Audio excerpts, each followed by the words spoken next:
Hello, नमस्कार। तो जैसा मैंने आपको बोला था कि मैं आपको जो है वो जो भी ऐसे हमने शॉर्ट लिस्ट किए थे उसके मॉडल आंसर मैं आपको प्रोवाइड करवा दूँगा। तो उसी चीज़ को ध्यान में रखते हुए आज हमारा ये फर्स्ट लेक्चर होगा उसी का। तो आज का हमारा ऐसे है should plastic be banned and एक हिंदी का ऐसे इसमें है। हम 2 ऐसे करेंगे, एक इंग्लिश से, एक हिंदी से। और जब भी करेंगे ऐसे ही इसी सीक्वेंस में करेंगे ताकि हिंदी इंग्लिश दोनों जो है वो साथ-साथ में चलता रहे। साथ में आपको देखिए हम अभी शुरू के 5-10 जो ऐसे हैं उनको कवर कर लेंगे। फिर देखते हैं, फिर रिज़ल्ट भी आ जाएगा आपका। मोस्ट प्रोबेबली जो है नेक्स्ट वीक तक जो है वो रिज़ल्ट आने की पूरी संभावना है। दरअसल अभी जो है वो ऐसा है कि 20 को जो है एक और एग्ज़ाम है, हाई कोर्ट क्लर्क कम प्रूफ रीडर का, उसके रिटन है। तो रिक्रूटमेंट सेल जो है मुझे लग रहा है कि उस तरफ थोड़े अभी बिजी होंगे, तो इस वीक जो है वो आपका रिज़ल्ट मुझे लग रहा है कि मुश्किल होगा, पर नेक्स्ट वीक तक जो है वो आ सकता है। तो इसीलिए हम अभी आपको एक पता भी चल जाएगा कि किस तरीके से स्ट्रक्चरिंग होती है और क्या होता है। तो मैं आपको ये एक सैम्पल प्रोवाइड करवा देता हूँ इसका। आप देख लीजिए इसमें क्या है। ये शुड प्लास्टिक बी बैंड, इसका ये आपने ख़ास चीज़ रखनी है फॉर्मेटिंग का। फॉर्मेट किस तरह से है, स्ट्रक्चरिंग किस तरह से हुई है, वो आपने ख़ास चीज़ ध्यान रखनी है। इसमें देखिए, पढ़ने के लिए तो आप खुद भी पढ़ लेंगे इसमें कंटेंट क्या क्या है। और मैं चाहता तो मैं इसमें जो मुझे कीवर्ड्स या कुछ ऐसे पॉइंट्स लगते जिनको मैं अंडरलाइन करना चाहता या हाईलाइट करना चाहता तो मैं कर सकता था, पर मैंने ये आप पे छोड़ा हुआ है कि आपको जो ठीक लगेगा अपने हिसाब से, आपको लगता है कि मेरे लिए ये चीज़ इम्पोर्टेंट है और ये हाईलाइट होनी चाहिए, तो आप उस तरीके से आप कर सकते हैं। पर एक सजेशन मेरी ये ज़रूर रहेगी कि आप जो है जो ये डेटा ऐड हुआ है अलग अलग रिपोर्ट्स का, इनको ज़रूर हाईलाइट करें ताकि एग्ज़ामिनर जब पढ़े इसको तो सीधी नज़र उस पर पड़े। मैंने आपको बताया था कि हम जो करेंगे वो इसको करंट के साथ रिलेट करके एक इसको बेहतर डायमेंशन के साथ कवर करने की कोशिश करेंगे। तो उसी चीज़ को ध्यान में रखते हुए जो ये प्रिपेयर किया गया है। तो इसमें देख लीजिए प्लास्टिक बैन के ऊपर ये ऐसे आया हुआ था। तो ये ट्रांसलेटर में आया हुआ था 2024 में जो एग्ज़ाम हुआ था, 23 में भरा गया था और 24 में ये एग्ज़ाम हुआ था। तो इसमें पूछा गया था, देखिए आपका सबसे बड़ी चीज़ होती है ऐसे में फ़्लो का, आपका फ़्लो नहीं टूटना चाहिए। जब आप पढ़ें तो ऐसा नहीं लगना चाहिए, एग्ज़ामिनर को कटा कटा महसूस नहीं होना चाहिए जब आप पहरा बदलते हैं, तो तब भी इसका ध्यान रखना है।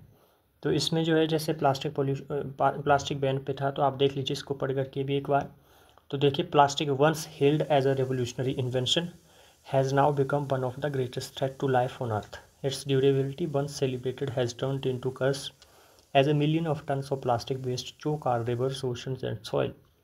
Today, the question is longer whether plastic is useful. The question is whether our planet can survive its unchecked use. अब देखिए ये पहरा चेंज होगा तो एकदम से शिफ्ट नहीं लगना चाहिए आपको।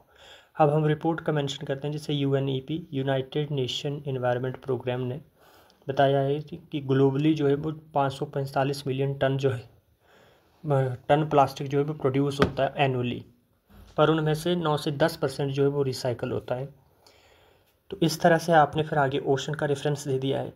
तो ऐसा है कि आपने जब ओशन का रेफरेंस दिया तो आपने देखिए इसको कंपेयर भी कर दिया फॉर्मिंग मैसिव किसके साथ, ग्रेट पैसिफिक गार्बेज पैच जो है उसको आपने बताया कि फ्रांस से 3 गुना बड़ा है। तो ये एग्जामिनर को कहीं ना कहीं अट्रैक्ट करता है इस तरह का कंटेंट, और आपका जो है वो आपकी कंटेंट पे और अवेयरनेस को भी शो करता है। तो इस तरह से ये आपको इसमें देखा जाएगा, बहुत सारी इसमें रिपोर्ट्स का मेंशन हुआ है, मैंने उनका सबका इसमें डाला हुआ है। तो आप इसको एक बार पढ़ लीजिए और देखिए, इसमें मुझे लगता है कि ये द बेस्ट है। मैंने इनकी वर्ड लिमिट को भी ध्यान में रखा है, 500 वर्ड।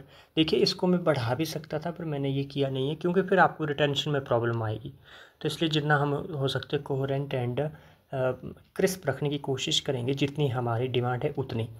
और एक चीज़ का और ध्यान रखना है, ऐसे में कहीं पे भी पॉइंट नहीं डालना है और ना ही कहीं पे हेडिंग देने की कोशिश करनी है।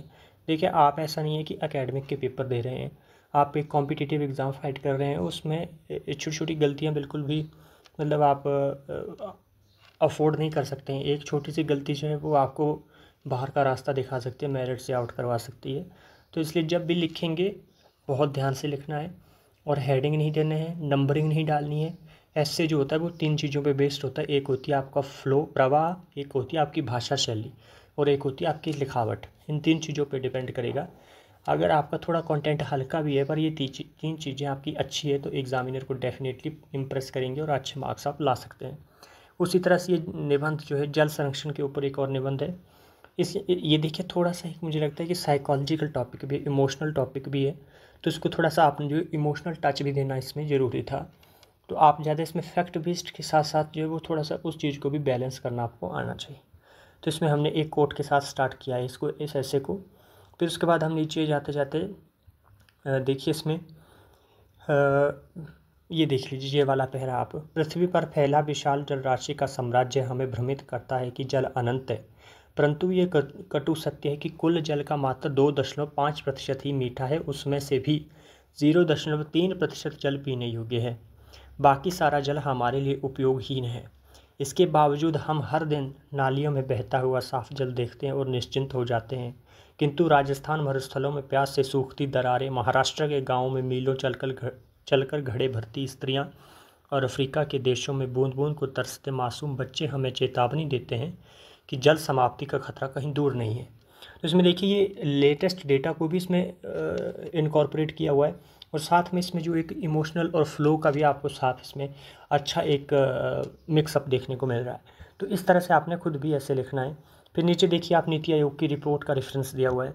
तो इस तरह से जब आप ऐसी चीज़ें करेंगे तो मुझे लग रहा है कि आपको जो बहुत अच्छे मार्क्स मिलने की संभावना बढ़ जाती है, क्योंकि एग्ज़ामिनर जो है ऐसी चीज़ें आप खुद भी एग्ज़ामिनर की जगह आप खुद को रख के महसूस कीजिए इन चीज़ों को, तो आपको भी लगेगा नहीं यार, मतलब ऐसी चीज़ों पे मार्क्स देना डिज़र्व करते हैं ये बच्चे।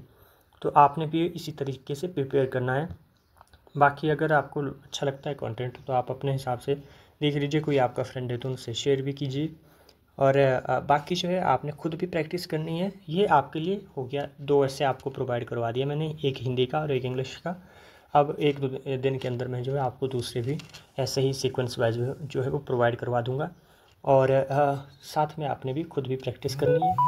और all the very best and thank you.